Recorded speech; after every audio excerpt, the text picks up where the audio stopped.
बुलंदशहर से भाजपा के लोकसभा प्रत्याशी डॉक्टर भोला सिंह का पर्चा दाखिल करने पहुंचे डिप्टी सीएम केशव प्रसाद मौर्य। धारा 370 हटाने को बोले डिप्टी सीएम। हर बूथ पर 370 से ज्यादा मिलेंगे वोट। उत्तर प्रदेश की 80 में से 80 सीटें जीतेगी बीजेपी, इसलिए विपक्ष अभी से बौखलाया। 400 सीटें जीतने के बाद भारत मोदी जी के नेतृत्व में बनेगा विश्व गुरु। डिप्टी सीएम की मौजूदगी में भाजपा प्रत्याशी डॉक्टर भोला सिंह ने किया नामांकन। भारतीय जनता पार्टी बुलंदशहर लोकसभा के प्रत्याशी डॉक्टर भोला सिंह ने आज किया अपना नामांकन। उप मुख्यमंत्री केशव प्रसाद मौर्य, मंत्री जेपीएस राठौर व संदीप सिंह की मौजूदगी में किया नामांकन। देखिए पूरी खबर निष्पक्ष वार्ता समाचार पर।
पदाधिकारी यहाँ उपस्थित, नगर पालिका के चेयरमैन, ब्लॉक सभी ब्लॉकों के सम्मानित प्रमुख हम सब के बीच में उपस्थित है। वो मंच पर अपना स्थान ग्रहण करने का कष्ट करें। और हमारा चुनाव 400 पार है और हमारे प्रदेश में 80 की 80 सीटें भारतीय जनता पार्टी जीतने वाली है। और लोकदल के जिला अध्यक्ष पंकज भाई, बाकी हमारे बसंत त्यागी जी हैं प्रदेश मंत्री, बाकी सम्मानित मंच, समय बहुत कम दिया है। और मेरे सामने बैठे सभी देवतुल्ला कार्यकर्ता बंधु, सर्वप्रथम मैं सभी के श्री चरणों में अपना मत्था टेक कर सभी को प्रणाम करता हूं। हिस्सा बन गए। हम दोनों की दोस्ती को देख करके सारे दल घबरा रहे हैं, सारे हताश और निराश हैं। पिछले इतिहास को नहीं तोड़ पाए तो हमारा पूरा रिकॉर्ड है, उसे नहीं तोड़ पाए तो ये ड्रॉप नहीं करेगा। हमें रिकॉर्ड मतों से जीत रहा है। और आने वाली मैं हमेशा कहता हूं कि जो ये पहले वाली आवाज थी भारत माता की जय की, वो 2014 से पहले की आवाज थी इस भारत की। और जो अभी वाली आवाज है वो आज के हमारे देश के यशस्वी प्रधानमंत्री आदरणीय मोदी जी के नेतृत्व में जो भारत को एक गौरव, स्वाभिमान और आत्मविश्वास प्राप्त हुआ है, ये उसकी आवाज है। आज हमारे लोकसभा चुनाव के अवसर पर नामांकन कराने के लिए विशेष तौर पर आए हुए हमारे प्रदेश के बहुत ही ऊर्जावान उप मुख्यमंत्री, पूर्व में प्रदेश के अध्यक्ष रहे, जिनका मुझे हमेशा मार्गदर्शन, संरक्षण प्राप्त रहता है, ऐसे आदरणीय श्री केशव मौर्य जी, हमारे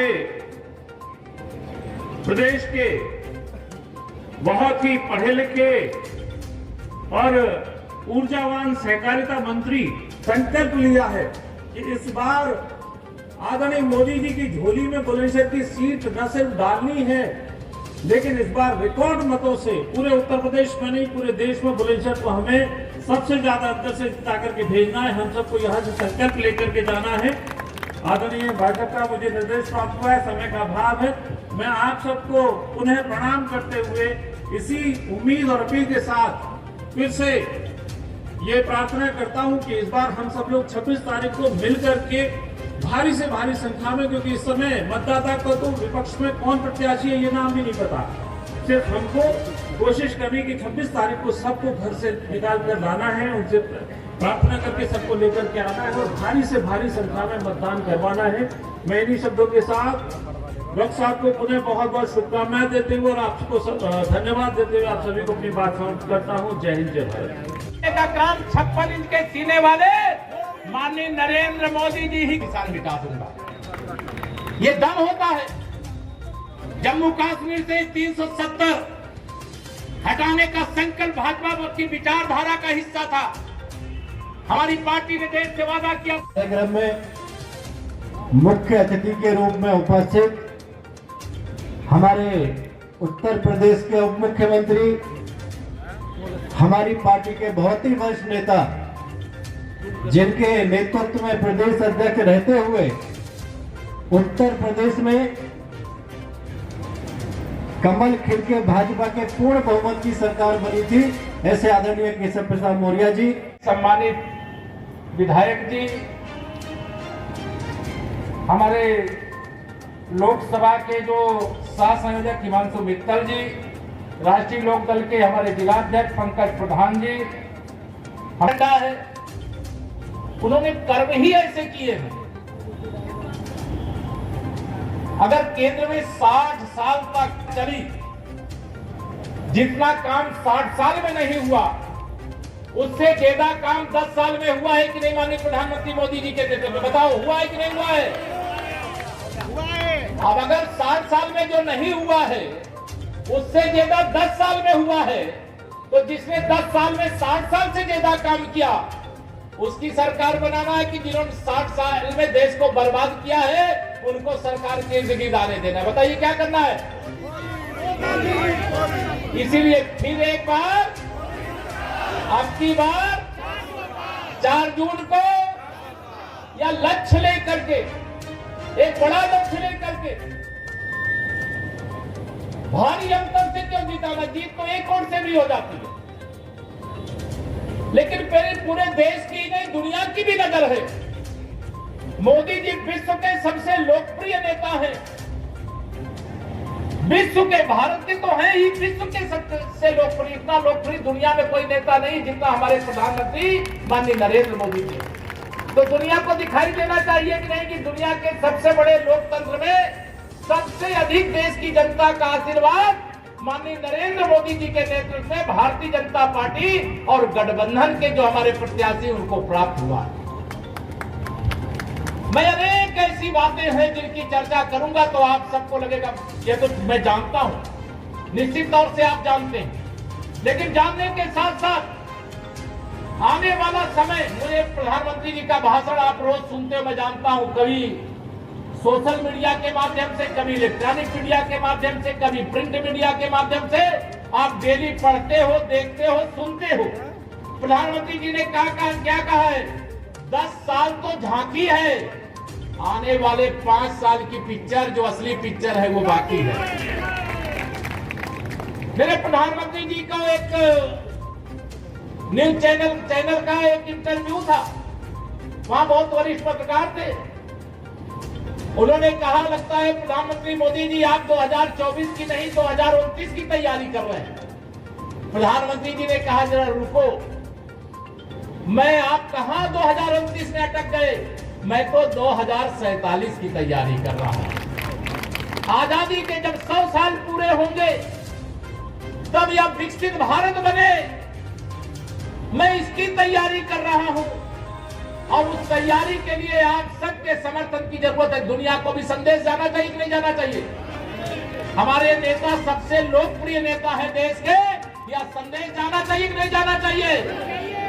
ये सपा, बसपा, कांग्रेस जैसे एक्सपायरी डेट की दवा होती है ना, फिर उनका कोई इस्तेमाल नहीं करता, वैसे ये तीनों दलों के बारे में अगर मैं कहूं कि एक्सपायरी डेट की दवा हो गए, ये सब आईसीयू में पड़े हुए हैं। अब इनको ऑक्सीजन देने की आवश्यकता नहीं है, क्योंकि इनको फिर मौका मिल गया तो या फिर देश को लूटेंगे, और जब देश को लूटेंगे तो जब माननीय नरेंद्र मोदी जी जैसा देश का प्रधानमंत्री बनेगा तो क्या लुटेरे को छोड़ेगा क्या वो? मोदी जी भ्रष्टाचार मुक्त भारत का निर्माण चाहते, मोदी जी गरीबी से मुक्त भारत का निर्माण चाहते हैं। मेरे मोदी जी किसानों की आमदनी बढ़ाने वाला भारत चाहते हैं। मेरे मोदी जी 33% महिलाएं लोकसभा और विधानसभा में चुनकर जाए, ऐसा भारत चाहते हैं। मेरे मोदी जी देश के युवाओं के उज्जवल भविष्य के पथ पर रोजगार के इतने अवसर पैदा करना चाहते हैं कि देश में हर युवा के हाथ में कोई ना कोई रोजगार हो, ऐसे भारत का निर्माण करना। भारतीय जनता पार्टी तुष्टीकरण की राजनीति नहीं करती। भारतीय जनता पार्टी गरीब कल्याण की राजनीति करती है। और गरीब कल्याण की राजनीति को अगर आप याद करिए, गरीबों के लिए सबसे ज्यादा काम अभी हमारे सांसद आदरणीय भोला सिंह जी ने प्रत्याशी के रूप में आप सबके सामने ये तो कहिए कि कह लीजिए, कभी आप कल्पना करते थे अगर माननीय नरेंद्र मोदी जी भारत के प्रधानमंत्री नहीं होते तो हर घर में बिजली पहुंच जाती, हर घर में शौचालय बन जाते, हर गरीब को प्रधानमंत्री गरीब कल्याण अन्न योजना का राशन मिल जाता, कोरोना का स्वदेशी टीका बन जाता। अगर माननीय नरेंद्र मोदी जी के नेतृत्व में देश में सरकार नहीं होती, या भ्रष्टाचारी कोई एक भी जेल जाता क्या? आज इनको जेल जाना पड़ रहा है, इनके खिलाफ कार्रवाई हो रही है। गांव गांव में पाइपलाइन बिछ रही है, हर घर नल से जल, बताइए पहुंचाने का काम हो रहा है कि नहीं हो रहा है? ये अगर माननीय नरेंद्र मोदी जी नहीं होते तो पानी के लिए तरसते, बिजली के लिए तरसते, सड़कों के लिए तरसते, सुशासन के लिए तरसते। मेरे मोदी जी के नेतृत्व में विकास भी हुआ है, सुशासन भी कायम है, भ्रष्टाचार पर लगाम भी लगी है। आज ऐसे भारत के निर्माण का शुभ अवसर हमारे आपके पास है कि हम अपने लिए ही नहीं, अपने आने वाली पीढ़ियों के लिए भी एक भव्य भारत का निर्माण करने में अपना योगदान दे सके। बिल्कुल इमारत बनाने का काम है, देश के हर गरीब को अमीर बनाने का काम है, देश के हर किसान को समृद्धशाली बनाने का काम है, देश की हर माता बहन को सशक्त बनाने का काम है, हमारे युवाओं के हाथ में रोजगार लाने का काम है। ये विकसित भारत, आज अमेरिका बहुत विकास किया, इसकी हम चर्चा करते हैं। आज दुनिया के कई ऐसे देश हैं जिनके विकसित भारत की सूची में उनका चीन का भी नाम है, लेकिन आज हम 13वें नंबर से मोदी जी के नेतृत्व में 5वें नंबर की अर्थव्यवस्था अर्थात पैसे वाले देश बने हैं। मोदी जी ने कहा है तीसरी बार तीसरी अर्थव्यवस्था बनाने का काम करेंगे। अब ये तीसरी अर्थव्यवस्था, जब पैसा देश में आएगा तो आपके पास भी आएगा, जो गरीब है उसके पास भी आएगा, जो अमीर है उसके पास भी आएगा, जो किसान है उसके भी, जो नौजवान है उसके पास भी आएगा, अर्थात समृद्धशाली भारत का निर्माण होगा। मैं आप सब लोगों से, ये जो विपक्षी दल के लोग कभी किसान की बात करते हैं वोट लेने के लिए, कभी ओबीसी की बात करते हैं, कभी अनुसूचित जाति की बात करते हैं, कभी अगड़े वर्ग की बात करते हैं, कभी तुष्टीकरण की बात करते हैं, लेकिन अगर माननीय नरेंद्र मोदी जी का 10 साल का कार्यकाल देखिए तो उन्होंने सबका साथ, सबका विकास करने की बात किया। किसी से कोई भेदभाव हुआ है क्या किसी योजना में? दोनों हाथ उठा के बताओ, भेदभाव हुआ है क्या?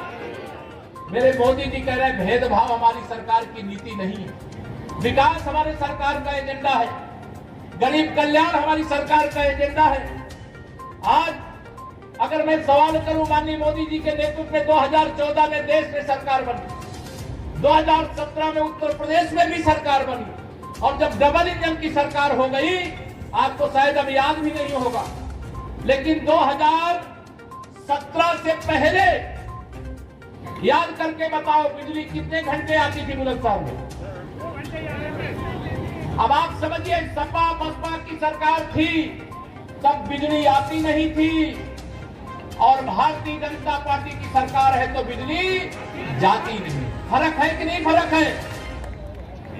सपा की तो कौन सा खेत, कौन सा प्लाट कब किसके द्वारा कब्जा कर लिया जाता है इसका पता नहीं चलता था। कब्जा करने वालों की शिकायत करो तो शिकायत जो करने जा रहा तो उसके खिलाफ तो कार्रवाई हो जाती थी, लेकिन कब्जा करने वालों के खिलाफ कार्रवाई होती थी क्या? लेकिन आज कोई कब्जा का साहस कर सकता है क्या? बताओ, कर सकता है क्या? इसी को सुशासन कहते हैं, इसी को अच्छी कानून व्यवस्था कहते हैं। हमारी सरकार का संकल्प है कि हम हर गांव को जैसे स्मार्ट सिटी है वैसे स्मार्ट गांव बनाने का काम करें। ये कोई साधारण लक्ष्य नहीं है, असाधारण लक्ष्य है। गांव का व्यक्ति शहर क्यों आता? इसलिए आता है कि गांव में शहर जैसी सुविधा नहीं है। आने वाले समय में गांव में शहर जैसी सुविधा देंगे तो शहर से तो पलायन हो सकता है, लेकिन गांव से पलायन नहीं हो। इस लक्ष्य पर हमारी सरकार काम कर रही है, हमारी डबल इंजन सरकार काम कर रही है। 4 जून की ऐतिहासिक तिथि है। आप में से कई लोगों को लग रहा होगा कि ये तो 5 साल के बाद फिर चुनाव आएगा 5 साल के बाद चुनाव। लेकिन इस वाले 5 साल में जब मोदी जी के नेतृत्व में तीसरी बार सरकार बनेगी तो देश 100 साल आगे बढ़ जाएगा, 100 साल आगे बढ़ जाएगा। आपसे अगर मैं पूछूं, माननीय नरेंद्र मोदी जी के नेतृत्व में अगर भारतीय जनता पार्टी और गठबंधन की हमारी सरकार देश में नहीं बनती तो क्या बाबूजी कल्याण सिंह जी का जो सपना था अयोध्या में रामलला की जन्मभूमि पर भव्य मंदिर निर्माण का, वो पूरा हो पाता क्या? अगर पूर्ण बहुमत की हमारी देश में सरकार नहीं होती तो जम्मू कश्मीर से 370 हट रहता क्या? समाप्त तो हो जाएगी। टीका पहले भी बनते थे लेकिन भारत में नहीं बनते थे। वैक्सीन पहले भी बनती थी, भारत में नहीं बनती थी, लेकिन माननीय नरेंद्र मोदी जी के लिए देश को भी बचाया, दुनिया के गरीब देशों को भी बचाने का काम किया। लेकिन ये श्री राहुल गांधी जी, श्री अखिलेश यादव जी, ये दोनों लोगों ने कहा कि हम कोरोना का टीका नहीं लगाएंगे, ये तो भाजपा का टीका है, ये मोदी जी का टीका है। मैं उनको कहना चाहता हूं, आप में से अगर मैं पूछूं आप लोगों ने लगाया टीका कि नहीं लगाया? दोनों हाथ उठा के बताओ, लगाया कि नहीं लगाया? लेकिन इन दोनों लोगों का बयान याद है कि नहीं? इन्होंने कहा था कि नहीं कहा था? इन्होंने कहा था कि हम कोरोना का टीका नहीं लगाएंगे, फिर को आपने कमल का टीका लगा दिया। 2024 में ऐसा टीका लगाइए, ऐसा टीका लगाइए तो कांग्रेस मुक्त भारत हो जाए और सपा बसपा मुक्त उत्तर प्रदेश हो जाए। कर लोगे ये काम? आप, मेरा बूथ सबसे मजबूत, मेरी लोकसभा सबसे मजबूत, मेरा विधानसभा क्षेत्र सबसे मजबूत, इस संकल्प के साथ अपने अपने मोर्चे पर लग जाइए। मैं भी जानता हूं, या मंच पर बैठे हुए नेता भी जानते हैं, और सच्चाई तो यह है कि श्री राहुल गांधी जी और श्री अखिलेश यादव जी और बहन मायावती जी भी जानती हैं कि उनका खेल खत्म हो चुका है। बताओ सही है कि नहीं है? उनका खेल खत्म हो चुका है। लेकिन हमें अहंकार नहीं, हमें अति आत्मविश्वास का शिकार नहीं होना है, हमें परिश्रम की पराकाष्ठा करनी है। मोदी और कमल का या लक्ष्य लेकर के आप आगे बढ़े, आपके साथ हैं। आगे फिर जरूरत पड़ेगी तो फिर आगे जरूरत पड़ेगी तो फिर आएंगे, लेकिन 80 लोकसभा सीटें यूपी की हम लोग जीत रहे हैं, इसको मैं आपको गारंटी दे करके यहाँ जा रहा हूँ। सपा बसपा कांग्रेस का इस बार खाता नहीं खुलेगा, और 370 से ज्यादा भाजपा जीत रही है, 400 से ज्यादा भाजपा गठबंधन जीत रहा है। होश हवास विपक्षियों के उड़े हुए हैं कि तीसरी बार मोदी जी किनको किनको तिहाड़ भेजेंगे कोई पता नहीं है। जिसने गड़बड़ किया है उसकी खैर नहीं है, और जिसने गड़बड़ नहीं किया है उसको तो अभिनंदन है, स्वागत है। कमल का बटन दबा दो, सारी समस्या का समाधान पाता है। बहुत बहुत धन्यवाद। मैं आप सब लोगों का हार्दिक स्वागत अभिनंदन करता हूं। मंच पर आए सभी मुख्य अतिथि, विशिष्ट अतिथि और सभी पार्टी के पदाधिकारी, सभी मंडल के अध्यक्ष, सभी जिले के पदाधिकारी, सभी हमारे बूथ के शक्ति केंद्र के संयोजक, मेरे सम्मुख सभी कार्यकर्ताओं का हार्दिक धन्यवाद। आप सब लोग समय निकालकर इस कार्यक्रम में आए।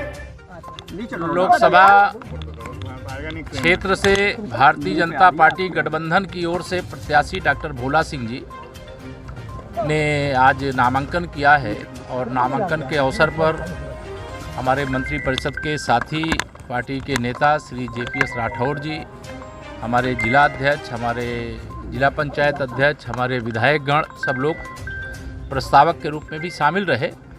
तीसरी बार डॉक्टर भोला सिंह जी बहुत बड़े अंतर से बुलंदशहर से कमल खिलाने का काम करेंगे, और तीसरी बार मोदी सरकार बनाने में बुलंदशहर के धरती से जो भारत को विश्व गुरु बनाने की आवाज़ है वो बुलंद होगी, ऐसा मैं विश्वास रखता हूँ। ये कल्याण सिंह जी की कर्मभूमि भी रही है। देखिए, बाबूजी कल्याण सिंह जी को प्रणाम करते हैं, नमन करते हैं और उनका आशीर्वाद सदा भाजपा के साथ है, भाजपा प्रत्याशियों के साथ है। और डॉक्टर भोला जी को तो पहली बार जब चुनाव लड़ाने का विषय आया था, मैं उसका साक्षी हूँ। जो उन्होंने 4 नाम दिए थे, उसमें बुलंदशहर में डॉक्टर भोला सिंह जी का नाम था और उनका आशीर्वाद तो भोला जी के साथ है ही, लेकिन पूरा पार्टी नेतृत्व का आशीर्वाद है, समर्थन है। और उत्तर प्रदेश में जो 80 लोकसभा सीटें हैं, हम भाजपा और भाजपा गठबंधन जीत रहा है। देश में 2024 में 400 पार का जो लक्ष्य है उसे प्राप्त करेंगे। 370 जो अनुच्छेद जम्मू कश्मीर में था उसे हटाया है। हर बूथ पर 370 वोट जो पहले मिलते थे उसमें प्लस करने की अपील भी की गई है। और मुझे पूरा विश्वास है कि जनता ने मन बना लिया है सपा बसपा कांग्रेस का सफाया करने का और मोदी जी को तीसरी बार देश की बागडोर सौंपने का। विपक्ष घबराया हुआ है, बौखलाया हुआ है, तिल मिलाया हुआ है, लेकिन इसके बाद भी जनता के ऊपर उनका कोई असर नहीं पड़ा। शिवपाल ने चुनाव लड़ने से इनकार कर दिया। कौन? शिवपाल ने चुनाव लड़ने से इनकार कर दिया। क्या कहा गया है? देखिए, समाजवादी पार्टी समाप्तवादी पार्टी, सपा हो या कांग्रेस हो, यही इंडी गठबंधन के रूप में उत्तर प्रदेश में चुनाव लड़ रहे हैं और इंडी गठबंधन को जनता ने नकार दिया है। बंगलौर से जो इंडी गठबंधन बना था और मुंबई में आते आते बिखर गया। एक फिल्म का गाना है, दिल के टुकड़े हजार हुए, कोई यहाँ गिरा कोई वहाँ गिरा। आम आदमी पार्टी ने क्या है कर संजय सिंह सिहर आ गया है, क्या कहना है? देखिए, इसमें मुझे कुछ नहीं कहना है। देश की सर्वोच्च अदालत में जमानत के लिए उन्होंने अर्जी दी थी और उनको जमानत मिली है, लेकिन यह माननीय प्रधानमंत्री जी का बुलंदशहर की धरती से भी ऐलान था, मेरठ की धरती से भी ऐलान था, देश के अलग अलग हिस्सों से ऐलान है।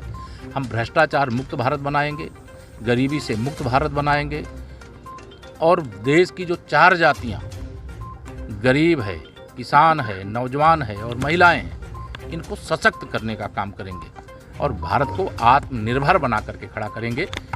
विकसित भारत 2047 तक बना करके खड़ा करेंगे। इस गारंटी के साथ जनता का आशीर्वाद मांग रहे हैं और मेरा पूरा विश्वास है 2024 ही नहीं 2047 तक अभी श्री राहुल गांधी जी, श्री अखिलेश यादव जी, बहन मायावती जी या कोई भी देश के विपक्षी जो नेता हैं, उनके लिए देश की राजनीति में और उत्तर प्रदेश की राजनीति में वैकेंसी नहीं है। 2 लड़कों की जोड़ी पे क्या कहेंगे? 2 लड़कों की जोड़ी हम लोग 17 में देख चुके हैं जो फेल हो चुकी है। सर ये बता दीजिए, देश में 400 और यूपी में 80 का फार्मूला क्या है? 80 का फार्मूला जनता की सेवा के बल पर है, गरीब कल्याण के बल पर है, महिला सशक्तिकरण के बल पर है, नौजवानों के उज्जवल भविष्य के बल पर है। यह चुनाव भाजपा का कार्यकर्ता लड़ रहा है, भाजपा के प्रत्याशी लड़ रहे हैं, भाजपा के पदाधिकारी लड़ा रहे हैं, लेकिन यह चुनाव जनता ने अपने हाथों में लिया है और बहुत बड़े अंतर से। मेरा पूरा विश्वास है विपक्ष को यहाँ पर जमानत बचाना मुश्किल पड़ रहा है, मतलब केवल बुलंदशहर ही नहीं, उत्तर प्रदेश की 80 सीटों पर। धन्यवाद।